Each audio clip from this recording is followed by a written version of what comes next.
Good morning, Frances and Breda. Good morning, Dorothy. I hope you're not too nervous because it is a bit of an ordeal. So I just want to ask you a bit about your lives before St. Louis, in St. Louis. And it's for the benefit, it'll be mostly, as you know, at this stage, for the benefit of sisters who won't be Irish sisters unless there's another resurgence. So I'll start with you, Breda. Where were you born? I was born in Dublin of Kerry parents, so my allegiance was always to Kerry, my favourite Kerry in the football and all that. And that was I went through school in my primary school and then to St. Louis, Carrickmacross, Okay. secondary school. What decided you to enter St. Louis? Well, I was at school with them, and even though I thought about other congregations, I had an aunt in the presentation, I thought about them. I was very friendly with the Redemptorist Teens, and I thought about them, but St. Louis was was there. Yeah. Strong, you know, I had been at school there, and I started. Yeah. That's where it was meant to go. So you ended up in one. And Frances, where are you from? I was born in Dublin too. I went to Loretto until I was 10, and then I went to St. Louis Rathmines, and then on to Monaghan for my secondary school. And what was your ambition? I always wanted to be a sister, teaching sister in Africa, always from I was a child. And I naturally went to St. Louis because it was at St. Louis Primary and St. Louis Secondary. You know. so you were lucky then. You got your wish. I got presume my wish, you volunteered after profession. I did, yeah. What about you, Breda? I volunteered the night before my profession. Right. But I have to be honest, I had no big desire to go, but I was willing to go if asked. That's the way it was. So you went to Nigeria first, Breda. What year did you go to Nigeria? 13th of January 1960, yes.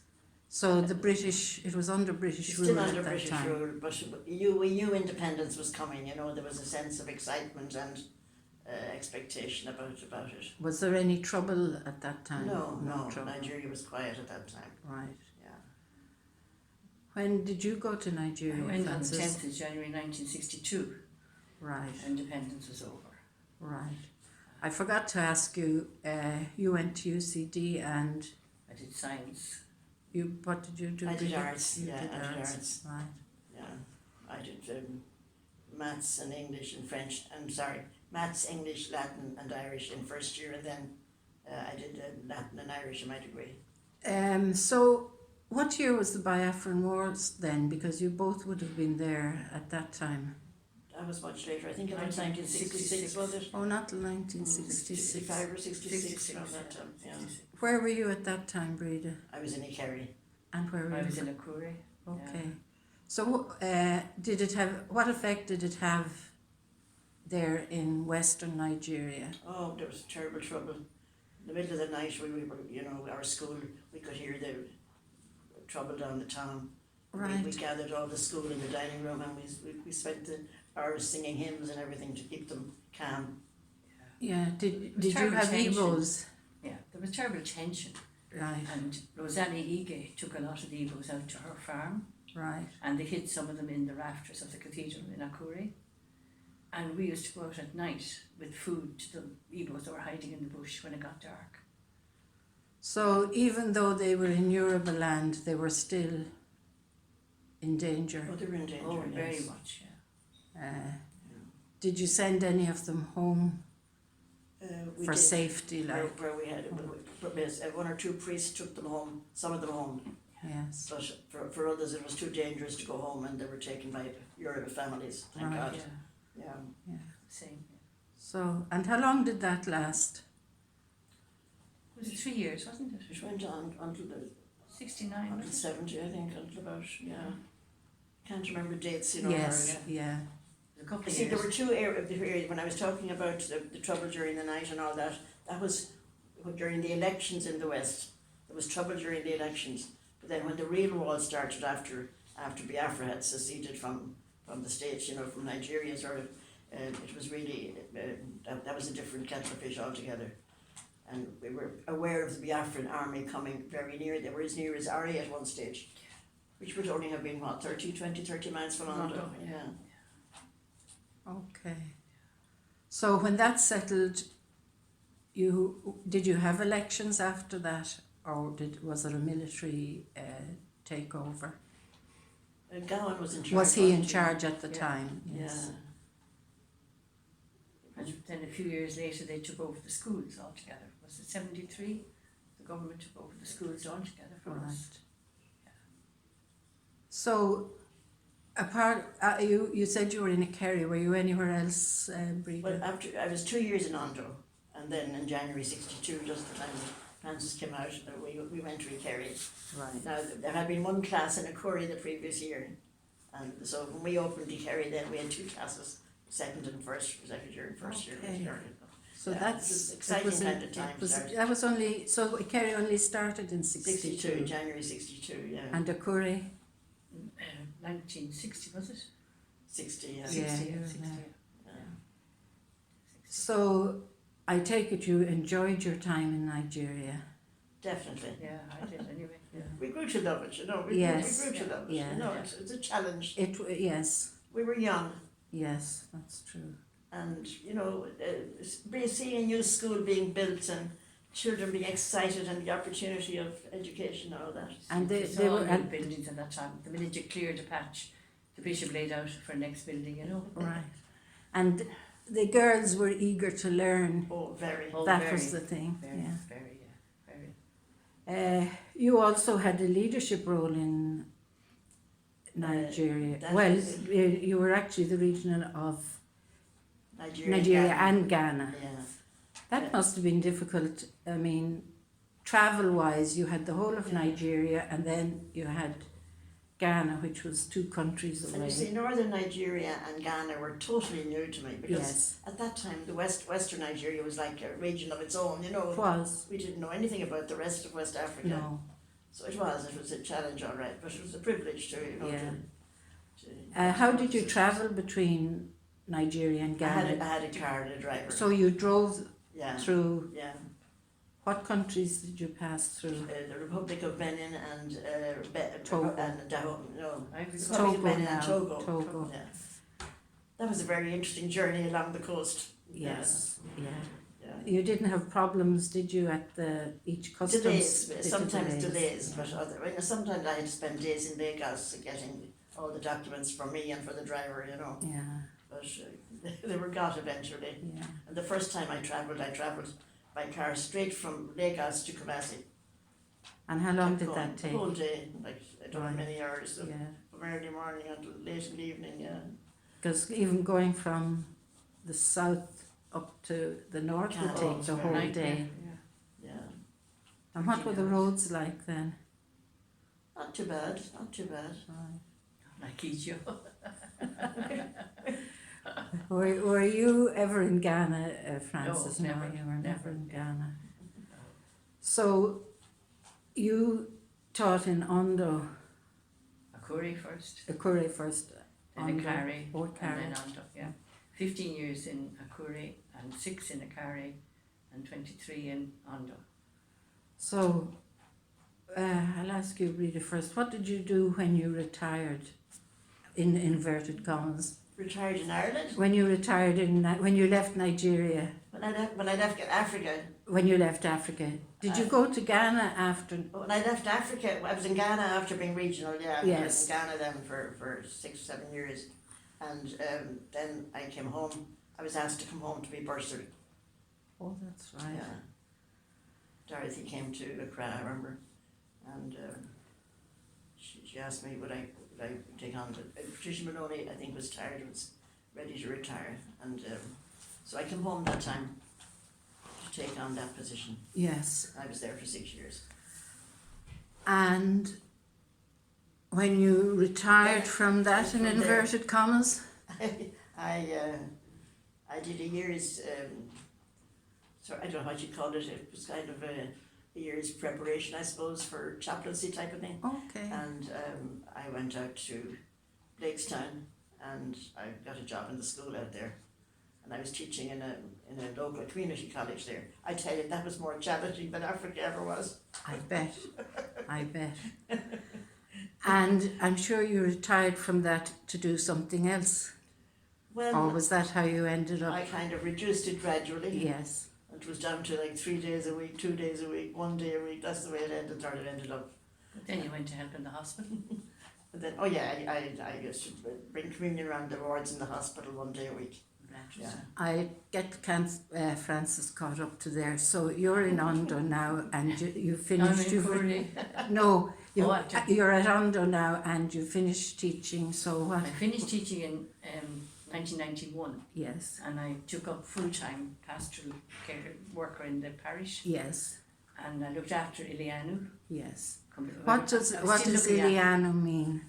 Well, we had, first of all, it was an old people's home, which I inherited from Sister Luna.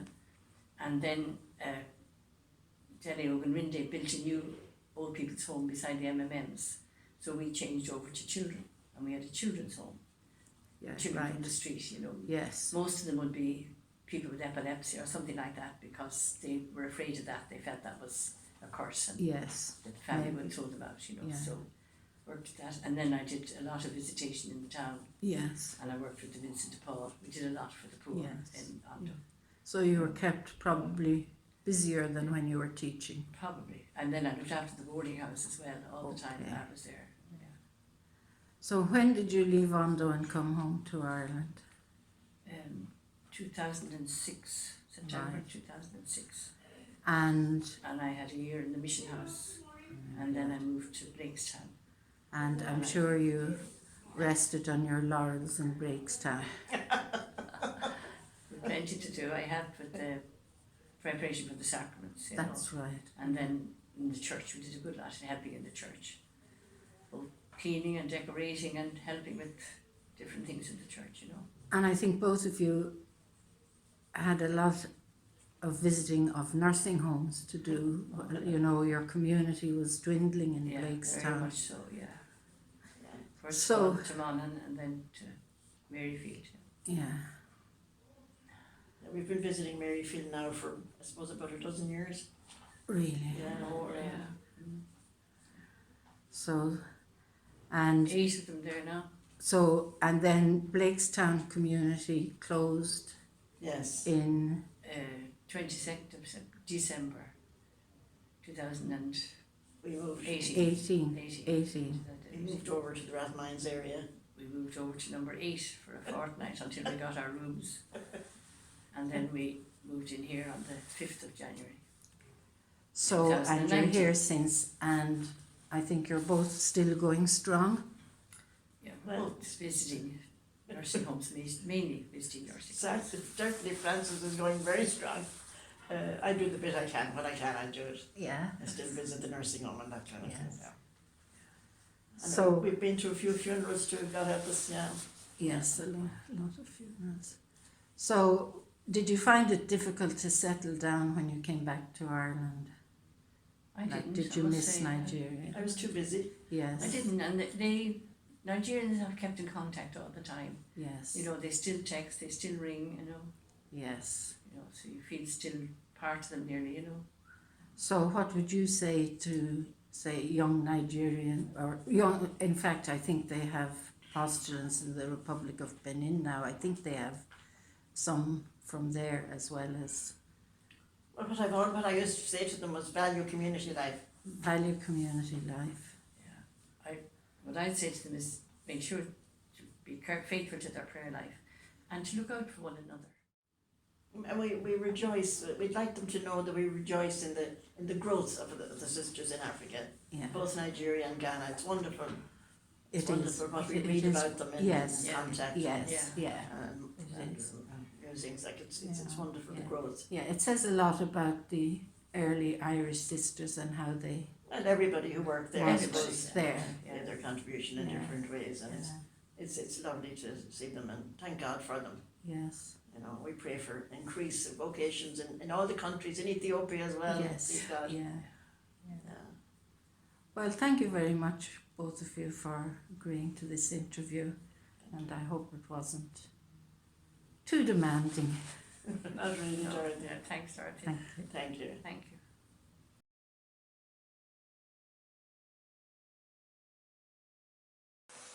Okay, good morning again, Breda. Good morning, Dorothy. So I just want to ask you more about your teaching career in Nigeria, and also about the integration of the African sisters? Sure. Well, I went to Nigeria in January 1960, and of course that was a very special year. I think I've talked already about Yes. the independence and all that, and that was a very special year to be in Ondo. But the teaching, I was teaching my first year, my 2 years in Ondo, I was teaching language, English language, English literature and Latin to both 5th and 6th years. That was kind of full-time. And because English was so important at that time, I used to have class every evening from 5 to 6 again with the 6th years, teaching more extra English classes.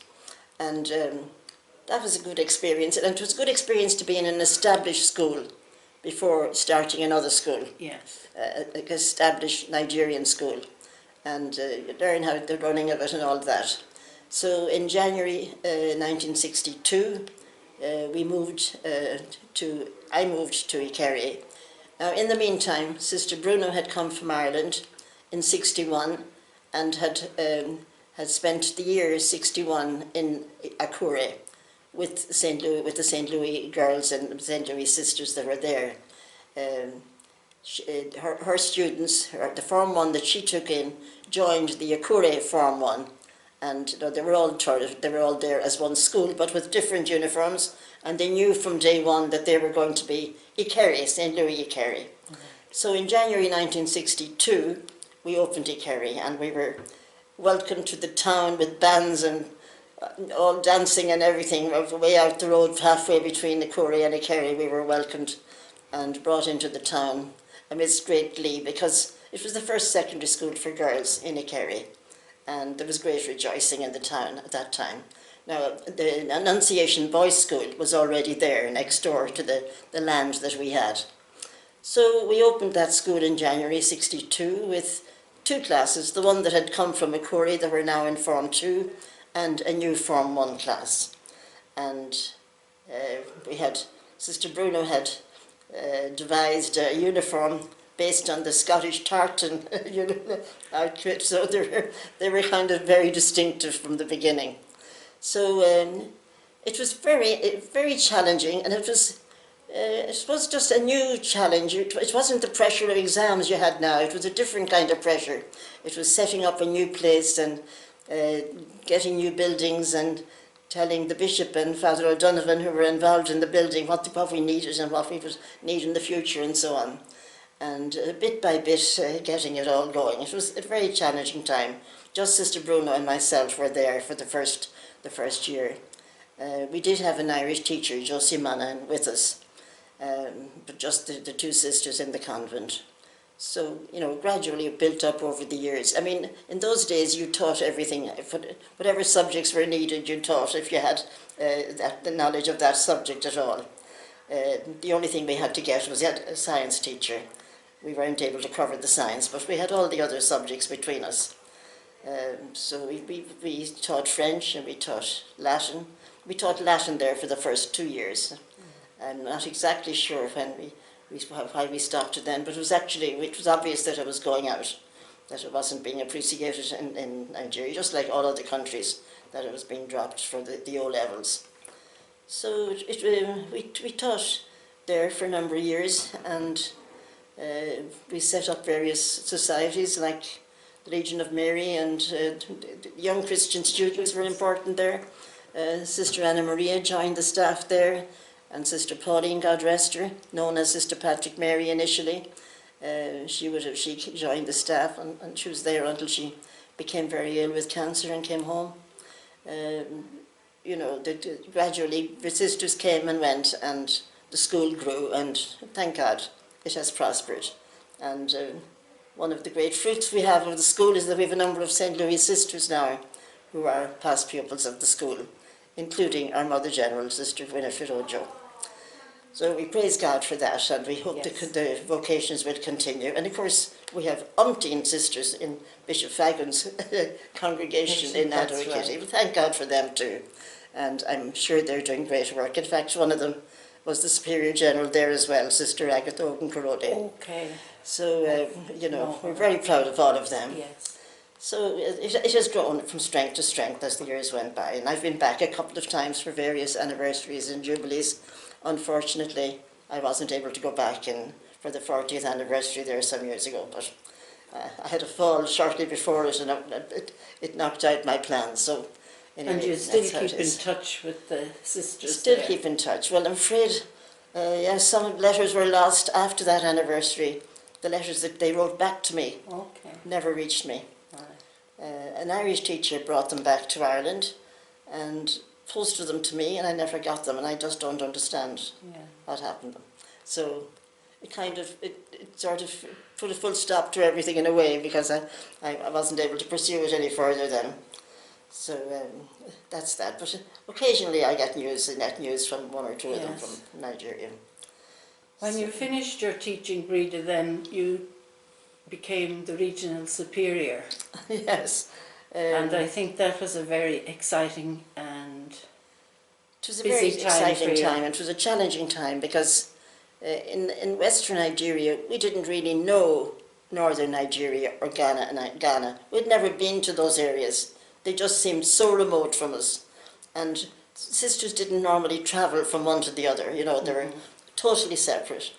And we had different structures, area superiors and so on in those areas. So at this stage, it was a region. Patricia Maloney had been the first regional superior of the region. And so when I was appointed in January 73, it meant you had to now think of Northern Nigeria and Ghana as well as Western Nigeria. So that was challenging. The first thing was to travel to Kano for their celebrations in Kano for, that would have been 1973. What would that have been? It would have been the Silver Jubilee, would it? 49 they were founded. My maths were never great.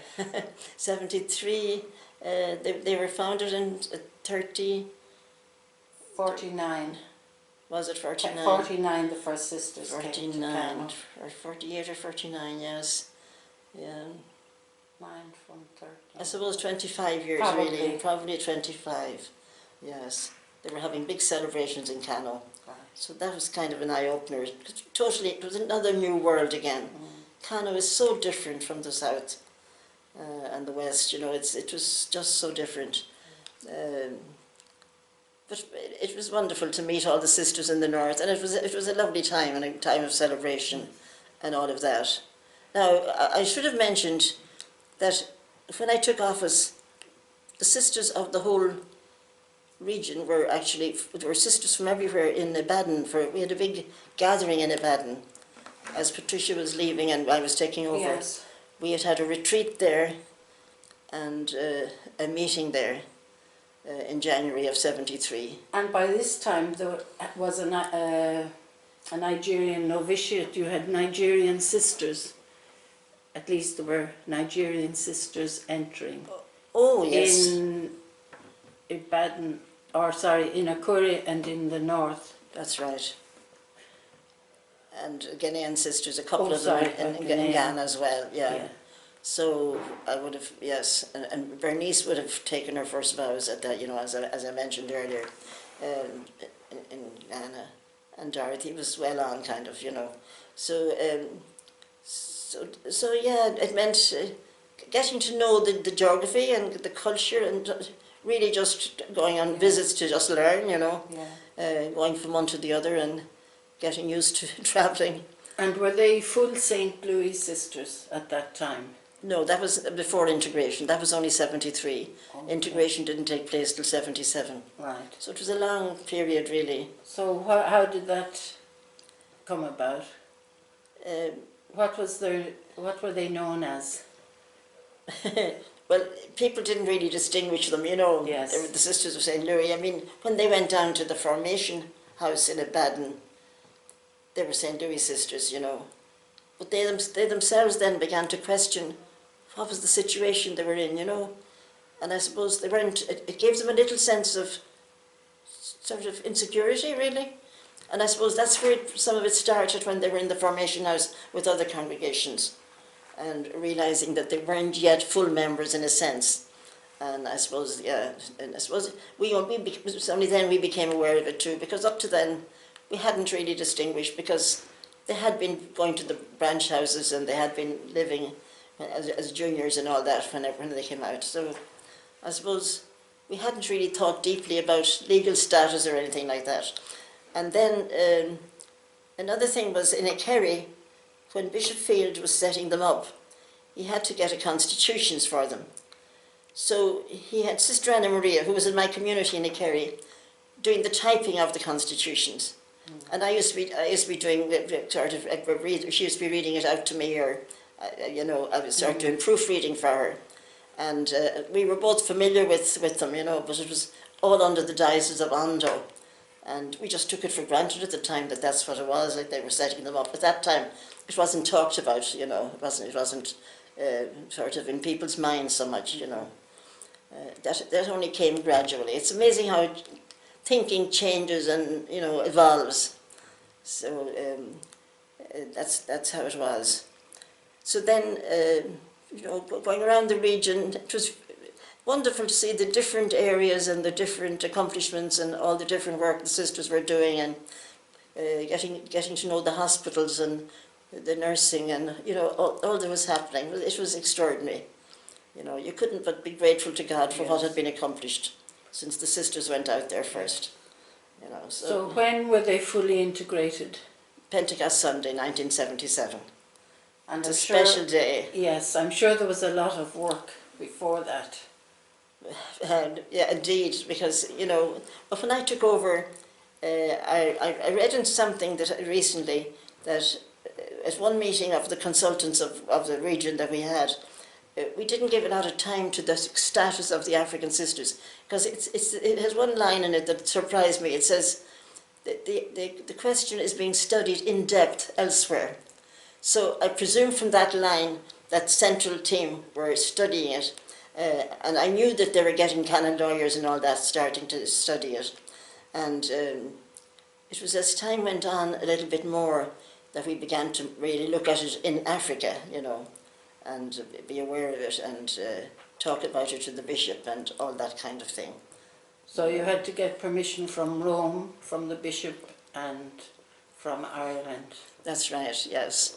Ireland were doing a lot of work with canon lawyers and so on it. But I kind of felt at times that it really wasn't necessary, because once we got permission from the bishop and once the nuncio went ahead and got it to Rome, I felt that would be it. But anyway, we had to go through the procedures. And so, you know, Bishop Field was always very encouraging. And but then, you know, as time was going, at that time, several bishops were being created in Africa, several African bishops were taken over. And naturally, they don't like to see sisters being taken over by international congregations. For them, it's like losing their sisters. So some of the advice the sisters themselves were getting what was kind of against integration. So sometimes they got confused. You know, they might be enthusiastic one day, or some of them might be more enthusiastic than others. So you have to go through all of that. And the sisters too had to come around to thinking, you know, what was the best for our African sisters. And sometimes they thought at one stage that maybe integrating with other sisters, but then that was, you know, that wasn't acceptable either. So as I remember the morning I took office, there was a meeting in Ibadan, and the sisters spoke that time. And what came out of the meeting was the sisters felt closer to St. Louis than to any African congregation. And that really was an eye-opener for me. You know, I said, they have the spirit. This Sint Unum is deep, deep, deep. And, you know, it'll probably take time for it to surface fully, but definitely they have it, and the spirit is telling us something. And like Ireland, many of them would have been St. Louis past pupils. Absolutely, yes. And some of them were influenced. I remember some of them telling us they were influenced by those vocation days we had and the displays of all the dolls and that. You remember Sister Anna Maria dressed a lot of dolls in different uniforms of the different schools and all of that. And they were influenced the fact that they could become sisters, you know, the idea that they could be sisters. And the Vocations Day certainly helped them, I think. Yeah. The possibility of them being St. Louis sisters. Yeah. And you had an exciting trip from Lagos to Ibadan with the official papers. Well, after the 75 chapter, we had to go ahead from the congregation, and that was marvellous. So we thought everything was going to be very simple. So anyway, eventually we got letters ready, and we got letters from Bishop Field, and we got the letters from the individual sisters, all wanting integration. So everything was in order, and I went off to Lagos and brought them to the nuncio, and he was very supportive. And I thought everything would be all done and dusted in a very short time. That was 1975. But it took a long time after that before the approval arrived. But anyway, on my way back from Lagos to Ibadan, I was robbed when I was very near Makala. And my briefcase was taken, which included the copies of the documents. And I thought, these are gone, I'll never see them again. But later that night, we went up to the bush area where the documents were stolen, and we found the documents there, the passport and all that. They were gone, never to be seen. The briefcase was gone, but the letters, the copies of the letters were thrown around there. So I was able to rescue them. So it was a good while after that before the actual approval came. We were a long time waiting for the approval from Rome. And when it came eventually in 77, then we had to get a date that would suit everybody to have the ceremonies in both Ghana and Nigeria. And we had invited Mother Columkill to come for it. And so she came. And by then, Bishop Field had actually retired to Ireland. But Bishop Anange did a very nice job. And he seemed supportive of our move, yes. You were very humble, Breda. You never mentioned that you got an honorary chieftaincy for your work in education in Ikere. Oh, that was very nice. I was in Ghana when that came through. I was actually in Ghana in the 80s when I got word that I was invited back to Nigeria for that celebration and for the chieftaincy. That was indeed very nice. Yes. Yeah. I think the title was Mother of the Youth. I can't think, I did get the correct Yoruba name, but it's gone out of my head too. But it translated, you are the mother of the youth. Yes. For your work in education. Thank God. So thank you very much again, Breda. Thanks, Dorothy. That very informative interview.